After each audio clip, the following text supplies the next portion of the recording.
Data tables were used for the unit and user data in the previous two videos. Data tables are great to store data, but they are read only when playing the scene in runtime and can only be changed in the editor. Google Sheets offers remote access to update unit or user-specific data with a plugin available on Fab.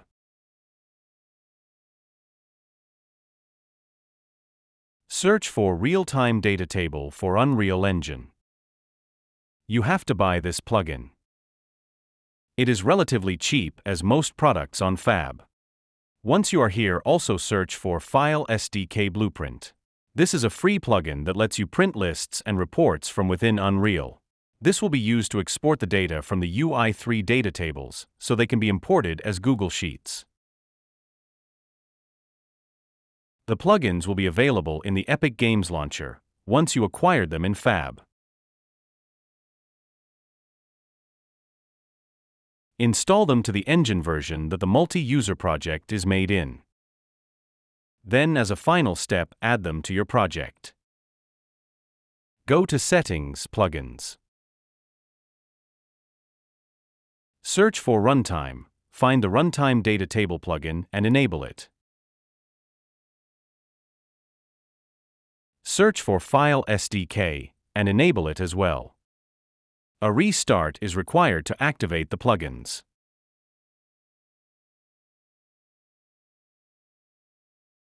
Without the plugins, you would get a blueprint error like this one. The nodes from the plugins are missing and the game crashes or doesn't load. So the UI3 doesn't have the blueprint nodes from the plugins pre-installed. 3 files are in the project directory, but they are hidden to Unreal by having a different file extension. Navigate to the Blueprint folder in the ArchViz UI3 project. You'll see 2 files with the name BFL Customization. Go to Options if you can't see the file extension. Disable the option to hide file extensions for no file types in the View tab. Rename the customization UAsset to customization.old. And then the customization FSDK to customization UAsset. This will enable the file SDK to create CSV files from the content entered into the data tables. Then rename the file BFL Google Sheets UAsset to .old. And then BFL Google Sheets.cloud to UAsset. Navigate to the Widgets folder. Rename the file UI3 main menu GS UAsset to .old. And then UI3 main menu GS.cloud to UAsset. The last file may not exist in your project, and you will have 2 files of the UI3 main menu widget. It should be okay to rename those 2 files the same way. Otherwise, you will need to update to the latest version of the user interface. Open the project and hit play to make sure everything still works.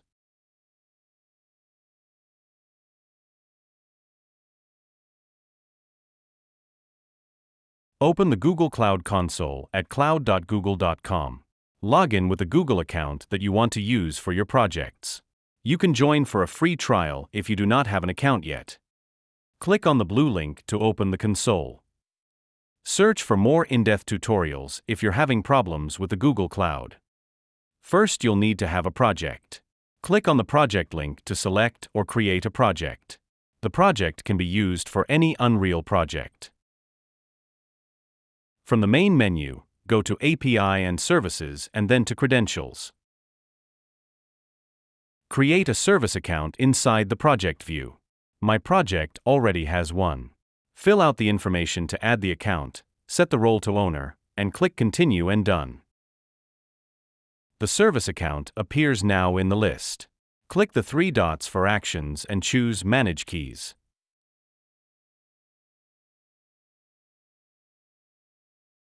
Add a new key as a JSON file. Keep the file save as you won't be able to download it again once you close this page. You would need to create a new key. Finally, click API and Services back in the main menu. Click on Enable API and Services. Find the Google Sheets API and enable it. It's already enabled for me.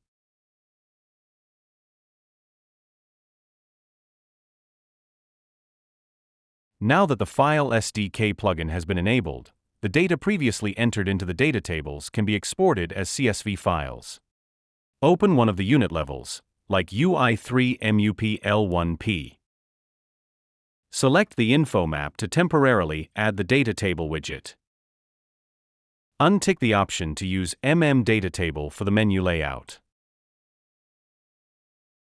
Scroll to the Tools menu and replace the last widget with the Data Table widget.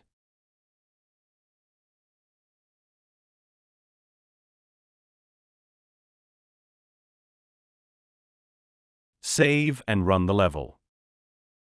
Select the Tools menu and click on Export Data.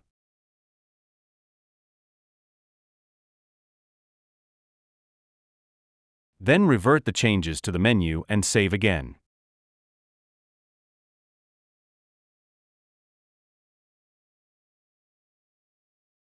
The CSV files can be found in the project directory. They are in Saved Reports.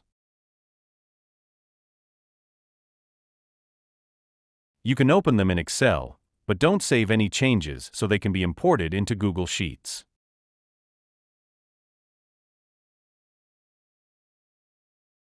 Now it is time to create the actual sheet files on Google Drive. Use the same Google account as in the API section. Click on My Drive on the left side to create a new folder for the project files. Open the folder and create a new Google Sheet.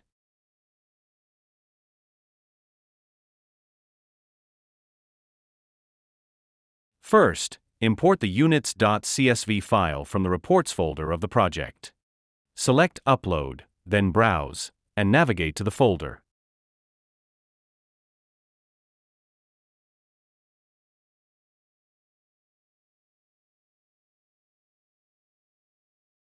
Use the default options in the next window. Rename the file to Units. Do the same for the unit types and the users.csv file. Back to the drive, we see that most of the files didn't import into the new folder. I move them into the MUP folder. Create a servers sheet that has only 2 columns. This is where the current user is set. Most of the times there is only one instance of the app running, and only the first row for S001 has to be filled in. I share the entire folder to everyone with a link, and give the right to edit. The access can be restricted later on if necessary, like for any other Google Sheet. Add another file and name it CostGuest. Every user will need a file to export data to. For now, just add one file for the user guest. Every Google Sheet file can have multiple sheets. This file will need 3 sheets. They are added at the bottom of the screen. Add and rename them to Costs, Selections, and Features. Every new user will need their own cost sheet.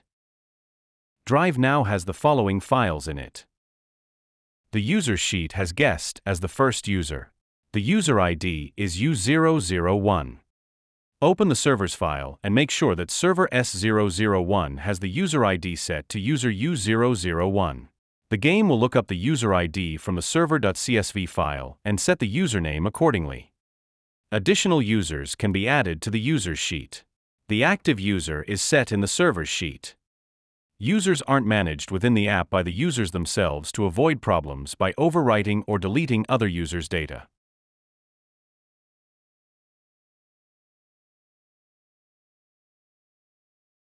The links to the sheets need to be saved to the Google API links data table that is assigned in the info map. I will make a duplicate of the existing one and then use that duplicate to avoid data loss during an update. Double-click the new applied data table to open it. Server name should be S001. Then open the previously saved JSON file with the credentials from Google. You can open it in Notepad or another suitable application. It should look something like this. First, select the very large private key. Press Ctrl+C to copy the entire key and paste it into the Google API private key variable. Under the private key, you will find the client email address. This is not your account email address. It's an email address assigned by Google to the administrator. Select and copy the address into the Google API email variable in the data table. This is all needed from the JSON file. Keep this file safe as you cannot re-download it from Google.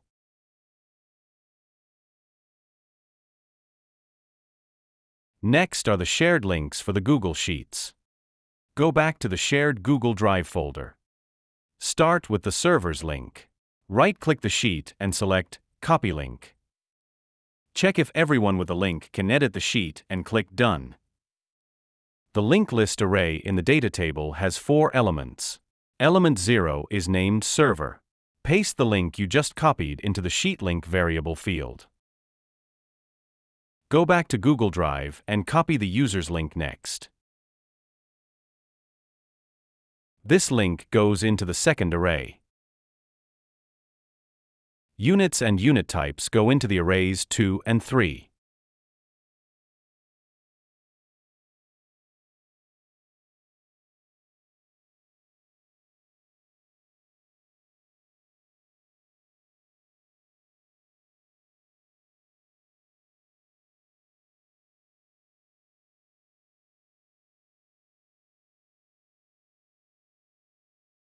User data, like choices or costs, can be exported from the UI3 to Google Sheets.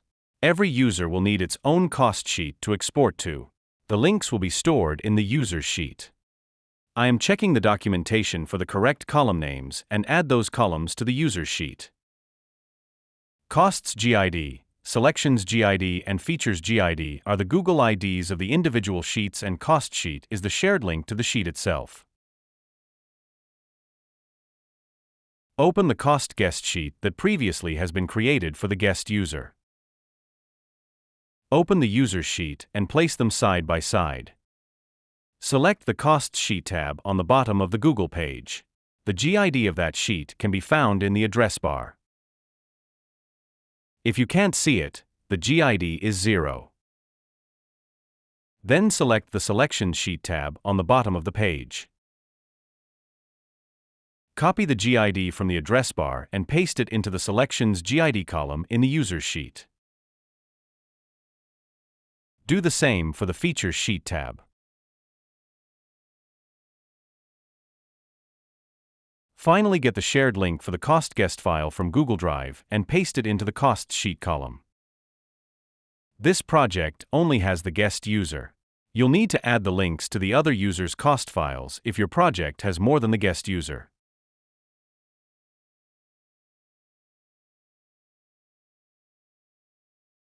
The data source in the overview map can now be set to remote Google Sheets, and the level can be play tested. Pay attention to the message bar at the bottom of the screen. It should give you the server ID followed by the username. The username is missing here because I made a mistake in the server sheet, which I later corrected. You'll also see brief messages if connections to the Google API were successful. The same messages with more debug information can be found in the output log. Wait a few moments before you test the unit picker. Try again if the unit details are empty. Check if all details are correct, which in this case they are.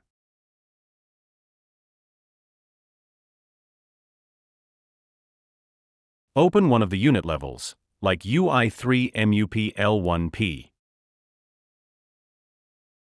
Set the data source to remote Google Sheets. Set the Google API links data table to the same as used in the overview map. All levels should use the same API links data table. Do the same for the other 2 unit levels.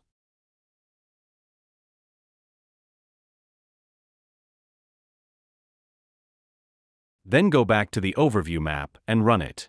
The user needs to select a unit from there as mentioned before. Select a unit with the unit picker after the connection to the Google Sheets was successful. Pay attention to the messages at the bottom bar. The Costs widget should state the selected unit and its base price. Here it's L101, which is short for Loft, First Floor, Unit 1.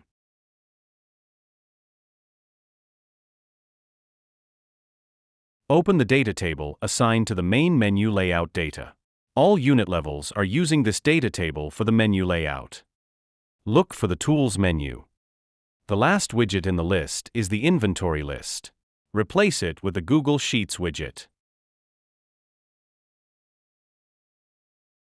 Save the data table. Then save the level. This should now be already applied to the menus of all unit levels. Open and save those levels one by one, if it doesn't. Play the overview level and then visit one of the units. The Cost widget now has an Export button. Clicking it will export the current cost into the cost sheet for the guest user. Watch the message bar or the output log to see the progress.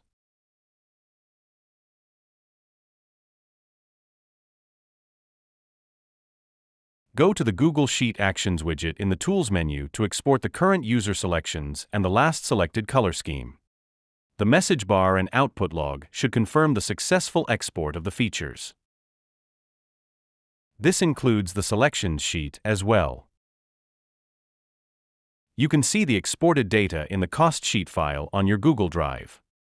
The files are not formatted and only contain the raw data. The sheets will be completely overwritten each time the user exports them, and any formatting will be removed.